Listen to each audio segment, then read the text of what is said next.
పశ్చిమ ఆఫ్రికాలోని మాలి దేశంలో తీవ్ర విషాదం చోటు చేసుకుంది. బంగారు గని కుప్పకూలి 42 మంది సజీవ సమాధి అయ్యారు. కెనాయిబా జిల్లాలోని దబియా ప్రాంతంలో ఉన్నటువంటి బిలాలి కోటోలో ఈ ఘటన జరిగింది. చైనా దేశస్థుల ఆధీనంలో ఉన్న బంగారు గనిలో మట్టి చర్యలు విరిగపడడంతో ప్రమాదం జరిగినట్టు తెలుస్తోంది. ఈ ఘటనలో ఒక్కసారిగా గనిలో చాలా భాగం కుప్పకూలిపోయింది. అయితే 42 మంది అక్కడికక్కడే మృతి చెందారు. మృతుల సంఖ్య భారీగా పెరిగే అవకాశాలున్నాయని తెలుస్తోంది.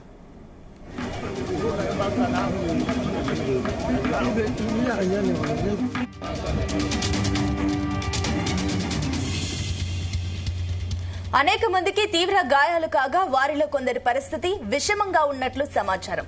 బంగారం వెలికి తీసేందుకు కార్మికులు ఇంకా శిథిలాల కింద చిక్కుకొని ఉన్నట్లు స్థానికుల అధికారులు చెబుతున్నారు. ఇక అలర్ట్ అయిన రెస్క్యూ సిబ్బంది స్పాట్ కు చేరుకుని సహాయక చర్యలు చేపట్టారు. శిథిలాల కింద చిక్కుకున్న వారిని రక్షించే ప్రయత్నాలు చేస్తున్నారు. ప్రమాదం చోటు చేసుకున్న గనికి అనుమతులు ఉన్నాయా లేదా అనే విషయాన్ని అధికారులు పరిశీలిస్తున్నారు. అయితే నెల రోజుల వ్యవధిలో ఆఫ్రికాలో చోటు చేసుకున్న రెండో అతిపెద్ద ప్రమాదం ఇది. గత నెలలో కొలీకోరో ప్రాంతంలో బంగారు గని కూలి 70 మంది కార్మికులు దుర్మరణం చెందారు.